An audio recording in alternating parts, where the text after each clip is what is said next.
정말로 믿는가? 그런 제목으로 이번 한 주 동안 하나님의 말씀을 전하겠습니다. 자, 독실한 기독교인이었던 이비인후과 의사가 있었습니다. 참 신앙이 참 좋고 그렇기 때문에 많은 목사님들이 진료를 받기 위해서 찾아왔습니다. 그날도 2분 목사님이 찾아와서 연이어 진료를 받았습니다. 이 2분 목사님은 공통적으로 목을 너무 많이 써가지고 이 성대, 목이 상한 것입니다. 자, 첫 번째 이제 목사님이 이제 진료를 받습니다. 그때 이제 의사 선생님이 이렇게 말했습니다. 목사님, 성대가 참 상해도 많이 상했습니다. 무리가 되지 않도록 설교하실 때 목소리를 좀 낮추세요. 그리고 가능한 찬송가는 부르지 않는 것이 참 좋겠습니다. 이렇게 이제 이야기를 했습니다. 자, 2번째 목사님이 진료를 받았습니다. 의사 선생님이 이렇게 처방을 내렸습니다. 목사님, 성대가 너무 무리를 받았습니다. 설교 시간을 대폭 줄이세요. 설교를 짧게 하셔야 됩니다. 찬송가도 짧은 것만 하세요. 그런 게 좋습니다. 이렇게 이제 진단을 내렸습니다. 진료가 끝난 후에 옆에서 이를 지켜본 간호사, 의사 선생님께 이렇게 말했습니다. 의사 선생님, 제가 볼 때는 증세가 비슷한데 왜 처방이 좀 다릅니까? 2번째 목사님한테는 설교를 대폭 줄여라, 짧게 해라, 그렇게 강조하는데 그 이유가 뭡니까? 그랬더니 의사 선생님이 뭐라고 말했냐, 이렇게 말했습니다. 2번째 목사님은 우리 교회 담임 목사님이야. 오늘 제가 설교를 짧게 해야 될 날입니다. 성찬식 때문에. 여러분, 제가 짧게 할 것 같지 않은 표정들이에요, 보니까. 자, 정말로 믿는가? 정말로 하나님을 믿는가? 정말로 예수 그리스도와 성령의 역사를 나는 믿고 있는가? 얼마나 중요한 얘기입니까? 믿음의 본질, 그게 뭘까 하는 거죠. 오늘 이 시대는 영적으로 목말라 하는 젊은이들, 그 갈급함을 보고 있습니다. 이 다음 세대를 바라보고 인도라면 나라와 민족이 위기임을 실감하게 됩니다. 또한 세계 곳곳에서 전쟁의 소식이나 또 예기치 않은 지진의 재난으로 수만 명이 죽고 다치는 절망의 상황을 맞이합니다. 또 영적인 허무와 공허감은 그리스도인이든지 세상 사람이든지 경험할 수밖에 없는 거죠. 이 같은 영적인 허기와 정신적인 공허함을 무엇으로 채우려고 할까? 하나님을 믿지 않는 사람들은 술입니다. 거기다 또 마약이죠. 또 하나 육체적인 잠시잠깐의 쾌락입니다. 그래서 잠시 잠깐 세상이 주는 거짓 평안에 속아서 살아가고 있는 것입니다. 자, 이 자꾸 반복되는 이 엄청난 절망을 어떻게 끊어낼 수 있을까? 이 거대한 쓰나미 같은 이 위기들을 우리는 어떻게 이겨낼 수 있을까 하는 것입니다. 자, 흔들립니다. 견고해 보이던 이 전통도 가치관도 흔들리고 개인도 가정도 또 교회도 민족도 국가도 다 전 세계가 흔들리고 있습니다. 자, 지진의 강도가 7도, 8도, 9도 이렇게 흔들려도 무너지지 않는 건물이 있습니다. 자, 인생이라고 하는 이 건물 무너지지 않기 위해서 제일 중요한 것은 뭘까? 기초입니다. 기초. 자, 세상에서 흔들리지 않는 것이 없는데 오늘 성경을 보니까 바울 사도도 흔들리고 있는 것 같습니다. 총독 벨릭스의 법정에서 거짓 모함 속에서 사형 선고를 이끌어내려고 하는 사람들이 또 돈을 빼앗아내는 총독이 다 흔들거리고 있죠. 세상에 함몰되고 있습니다. 이런 흔들릴 때 어떻게 될까? 본질로 돌아가는 것입니다. 자, 복잡해질수록 기본에 충실입니다. 기본이 전부입니다. 기본. 원점으로 돌아가서 기본기에 충실해야 위기를 극복할 수 있다. 어려운 시대일수록 시선은 한 곳에 집중하지 않으면 안 되는 것이죠. 성경으로 돌아가서 하나님 앞에 믿음을 재점검하지 않으면 이 위기는 벗어날 수 없습니다. 우리는 쏘가서는 안 됩니다. 세상에 화려하게 보이는 잡힐 듯한 무지개를 쫓아서 동분서주하게 되면 남는 것이 뭘까요? 허무입니다. 아무것도 아니네.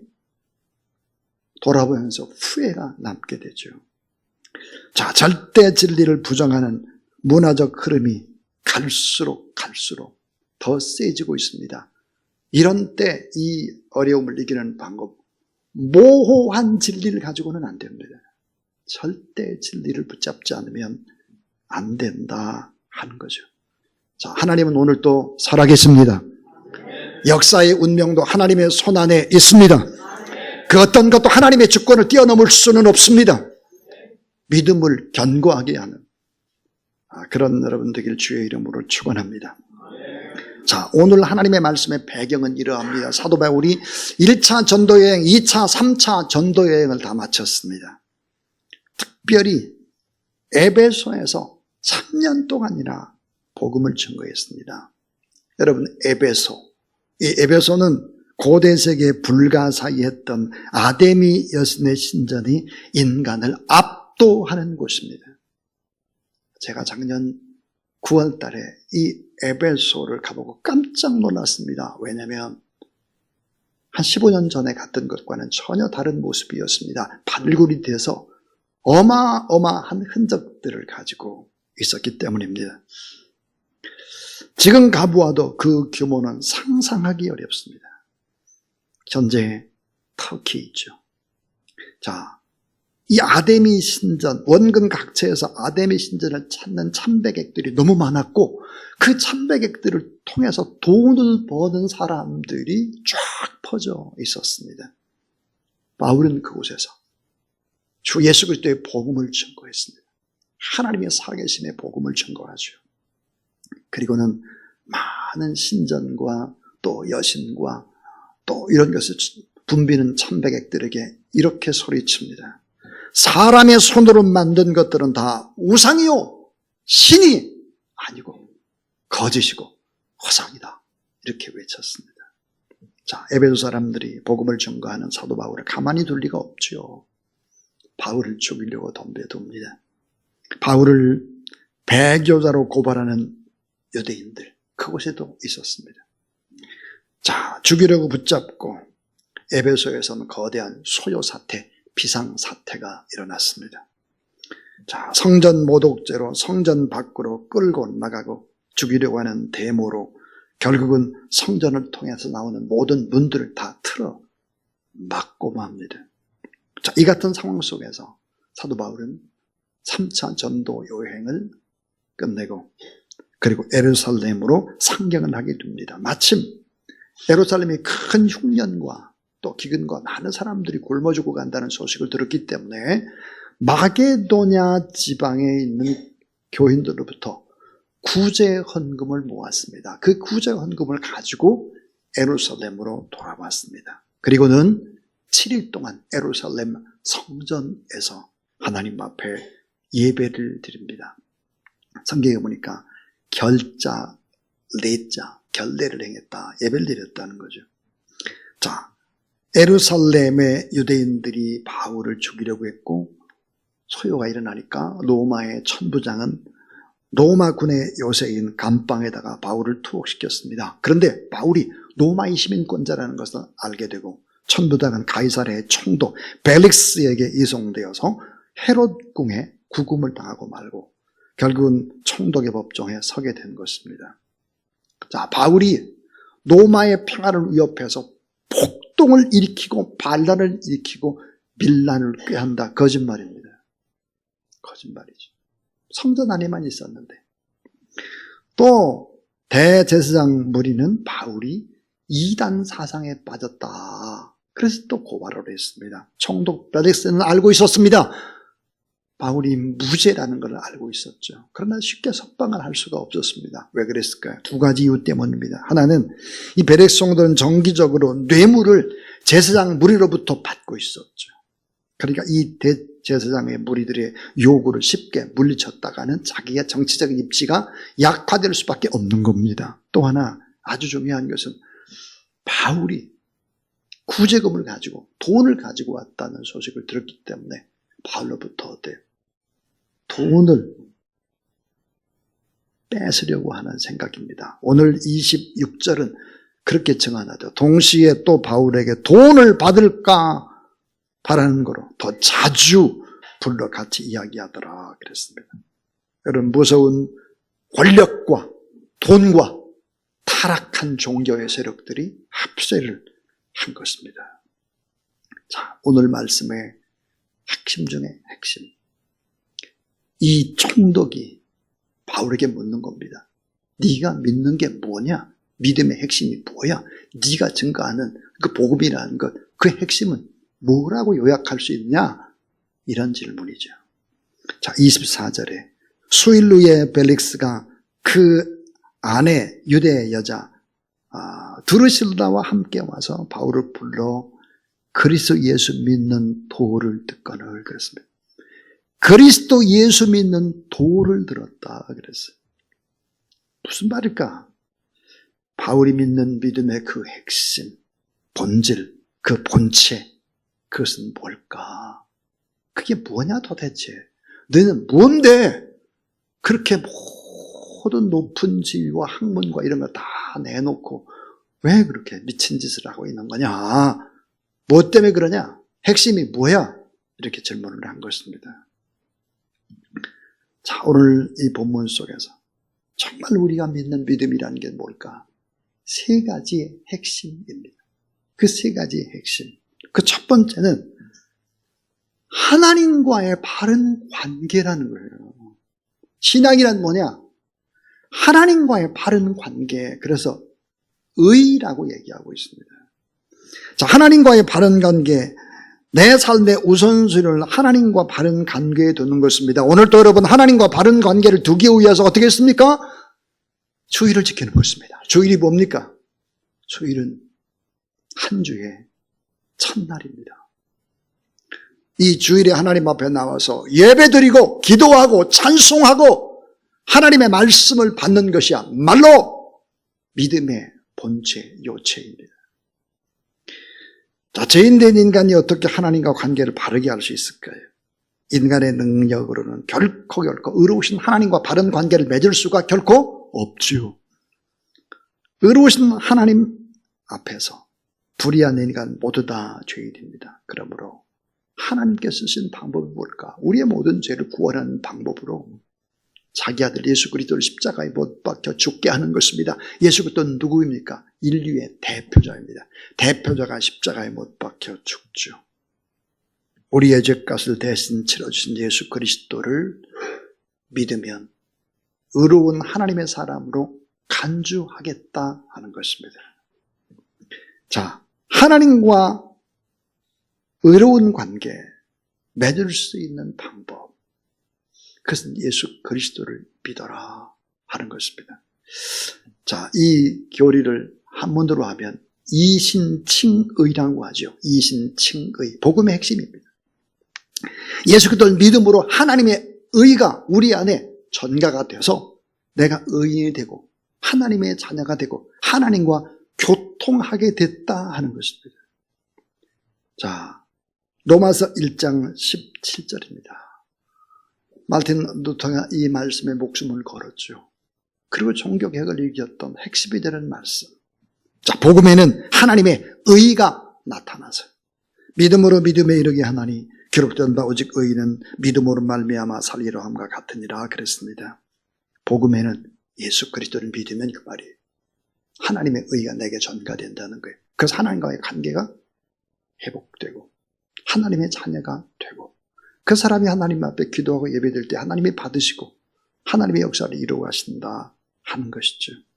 자, 하나님과 바른 관계를 맺어야 복이 되는 사람이 될 수 있음을 믿으시기를 바랍니다.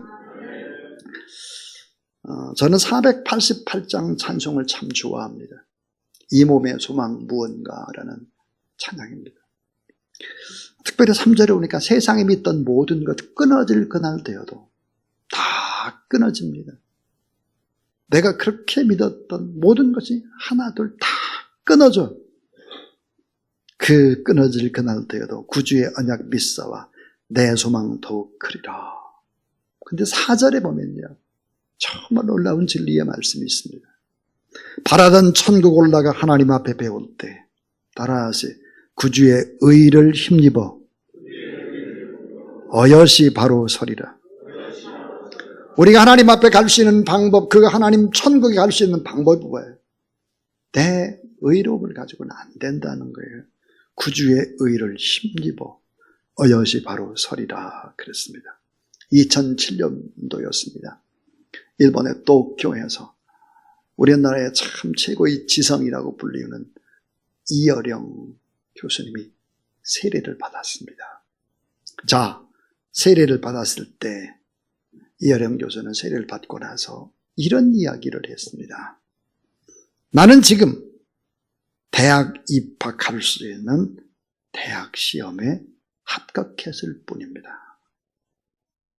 세례는 비교하면 대학 합격 통지서와 같은 것입니다. 대학 합격 통지서. 이제 대학을 어때요? 들어갈 수 있는 자격을 부여받았다는 거죠. 그럼 그 다음에 중요한 것이 무엇이겠습니까? 통지서가 중요합니까? 대학 들어가는 것이 중요합니까? 대학이란 4년이란 시간 동안 실력을 닦고 그렇게 자기의 아름다운 세계를 갖고 가는 것이 정말 정말 중요한 것입니다. 무슨 얘기입니까? 내가 하나님과의 바른 관계, 의의 관계를 맺고 하나님의 자녀가 됐다면 이것으로 끝나면 안 되는 거예요. 대학 합격증만 가지고 있는 거예요. 그렇게 살아서는 안 된다. 그 두 번째 믿음의 핵심, 믿음의 요체는 무엇일까? 그것은 절제입니다. 절제. 이 절제를 성화이죠. 성화. 하나님과 바른 관계를 맺고 있다고 한다면 하나님과 바른 관계를 위해서 용기 있게 끊을 것은 끊어버리는 절제입니다. 이 과정을 다른 말로 하면 성화죠. 성화가 뭡니까? 여러 가지 많은 일들, 부딪힘이라든지 이런 고통을 통해서 우리가 점점 예수 그리스도를 닮아가고 거룩하게 바꿔져가는 과정입니다. 자, 하나님의 자녀답게 살아가는 것. 악한 사단의 세력이 세상의 부귀 영화를 가지고 유혹한다고 해도 하나님의 자녀답게 믿음을 지키고 선한 싸움을 싸우고 하나님 앞에 예배자로 서서 당당하게 중보하며 그렇게 살아가는 애습입니다. 이런 과정에서 오래 참음은 필수죠. 빌립보 1장 21절에 이는 내게 사는 것이 그리스도니 죽는 것도 유익함이니라. 내가 사는 것, 내 안에 사는 분이 그리스도다. 그래서 난 죽는 것도 좋다. 왜? 하나님의 나라에 가기 때문입니다. 그럼 이 땅에 하나님이 우리를 남겨주신 이유가 뭐겠나? 그것은 하나님의 거룩한 뜻을 행하기 위함이다. 터키의 공동묘지에 이런 비문이 있다고 전해집니다. 나 어제 너와 같았으나 너 내일 나와 같으리. 나 어제 너와 같았으나 너 내일 나와 같으리. 그랬습니다. 우리가 하나님 앞에 서게 되면 하나님이 이런 질문을 하실 것입니다. 너 예수 그리스도를 믿는 일 때문에 무엇을 포기했니 너 세상에서? 예수 그리스도를 믿는 것 때문에 너 정말 무엇을 내려놓았느냐? 넌 무엇을 그렇게 희생했냐? 넌 물질로 어떻게 헌신했느냐? 너 얼마나 그 땅에서 억울한 일을 당하고 선한 일을 하다가 얼마나 힘들었냐? 이런 거를 묻게 될 것입니다. 누릴 것이 너무 많아서 이 세상에 누릴 것이 너무 많고 가볼 곳이 너무 많고 먹고 마실 것이 너무 많고 세상의 즐거움이 너무 많아서 영원한 하나님의 나라에 대한 본향의 그리움을 잊어버리고 살아가는 사람들이 얼마나 많은지 모르겠습니다. 본향에 대한 소망의 기다림을 지닌 사람은 영생을 소유한 사람이죠. 영생을 소유한 사람은 언제든지 평화롭게 죽음을 맞이할 수 있는 사람입니다. 죽음이 그렇게 두려운 것이 아니죠. 그저 다리 하나를 건너가는 것이니까요. 새 집으로 이사를 가는 거니까 그렇습니다. 믿음의 본질이 뭘까? 절제요, 성화다 하는 것입니다. 마지막 세 번째입니다. 믿음의 본질, 생기초 중의 기초. 그게 뭘까요? 심판입니다. 심판. 자, 믿음의 사람은 심판을 받지 않죠. 마태복음 25장의 달란트에 비유해서 심판을 받지 않는 대신에 뭘 할까? 셈하심의 심판을 받습니다. 셈. 제가 조금 전에 그랬죠. 이 땅에서 우리가 어떻게 살았나. 이거를 셈하는 거예요. 하나님께서. 근데 우리가 사도신경에서도 조금 전에 우리가 고백을 하길 이렇게 고백을 했습니다. 산자와 죽은 자를 심판하러 오시리라 그랬어요. 산자 죽은 자를 심판하러 오시리라 그랬는데 믿음의 진행 순서는 역으로 진행된다는 것을 알아야 합니다. 역. 이게 무슨 얘기입니까? 자, 조금 전에 제가 믿음이라는 것은 뭘까요? 하나님과 바른 관계, 의다 그랬고, 믿음이란 절제, 성화다 그랬고, 그 다음에 심판, 상급이 있는 걸 믿는 것이다 그랬습니다. 근데 거꾸로예요. 믿음의 진행 순서는. 무슨 말일까요? 하나님의 심판을 믿는 사람, 하나님의 어미하시고 심판대 앞에 바로 서게 되고 하나님 앞에 내 삶을 평가받고 상급받게 된다. 이것을 믿는 사람, 하나님 앞에서. 하나님의 살아계심과 하나님의 심판을 믿는 사람, 이런 사람이 용기를 내서 참고 견뎌내는 것입니다. 이 땅의 삶을. 억울한 일 당해도 주님 때문에 감당하며 사는 것이지요.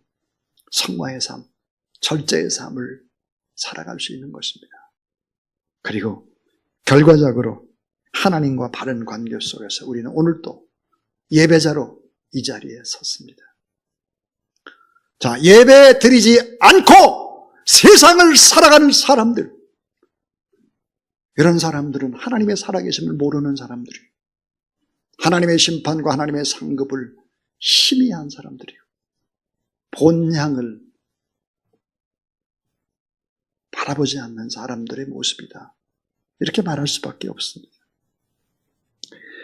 하나님이 주신 물질을 어떻게 사용했는지, 하나님이 주신 지혜와 지식, 누구를 위해 썼는지, 하나님께 주신 건강을 무엇을 위해 바쳤는지, 하나님께서 매 시간을 주신 것, 그 시간을 어떻게 사용했는지 다 평가를 하게 될 것입니다.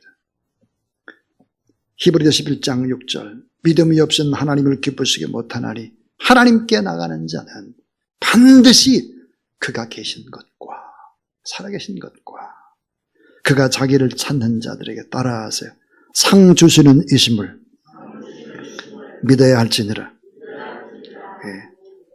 하나님의 살아계심을 믿느냐, 하나님의 심판과 하나님의 상급을 믿느냐, 이런 믿음이 있을 때 참고 견딜 수 있는 거예요. 우리 교회 어떤 분이 저에게 그렇게 말했습니다. 목사님, 저는 지금까지 예수 믿고 이 땅에 산 그 자체로도 감사합니다. 천국 가서는 뭐 그렇게 상급 기대하지도 않습니다. 잘못된 믿음입니다. 잘못된 믿음이죠. 사랑하는 여러분, 참된 그리스도인은 오른손이 하는 것을 자신의 왼손이 모를 정도로 자신을 내세우지를 않습니다. 도리어 자신을 가리웁니다. 하나님 중심의 삶을 살다 보면 반드시 상이 있다는 것을 알기 때문입니다. 예수님께서 사람들에게 보이려 하지 말고 하나님 앞에서 그렇게 행한 모든 것들은 상을 주실 것이다라는 이야기를 12번이나 하셨습니다. 예수님께서. 그게 하나님이 상 주시겠다는데 예수님을 통해서 난 필요 없어요. 이게 바른 믿음이라고 할 수가 없는 거죠. 자, 오늘 저는 이제 결론을 내리겠습니다. 하나님은 어떤 분일까? 아주 중요한 결론입니다. 평등의 하나님이 아닙니다. 평등의 하나님. equality. 평등의 하나님이 아니다. 사람이 무엇으로 심든지 심은 그대로 거두게 하시는 하나님은 공평의 하나님이십니다. fairness. 공평의 하나님이시다. 여러분, 공평의 하나님이기 때문에 심판하시는 거예요. 공평의 하나님이기 때문에 상을 주는 것입니다. 자, 사랑하는 여러분, 우리 주변에 집안이 너무 좋아요. 돈이 많아요. 그래서 타고날 때부터 부자가 있습니다. 근데 어떤 사람은 타고날 때부터 찢어지게 가난한 거예요. 고생을 하면서 인생을 살아갑니다. 어떤 사람은 돈도 있고 머리가 좋아서 좋은 명문대학에 갑니다. 그러나 어떤 사람은 돈도 없어서 공부를 제대로 못해요. 할 수가 없어요. 시작점이 달라요. 어떤 사람은 참 좋은 인품의 부모님 밑에서 행복하게 컸어요. 그런데 어떤 사람은 영 부모님이 현찮아요. 안 계신 것이 오히려 나은 것 같은 부모님, 그 밑에서 불행하게 컸습니다. 자, 모든 인간의 생명 그 자체는 평등합니다. 그러나 인간의 능력이나 환경이나 상황은 절대로 평등하지 않습니다. 그러므로 중요한 사실이 뭘까? 내가 이 세상 사람과 비교해서 특별히 내가 많은 것을 받았다. 나는 상위 1%에 해당한다.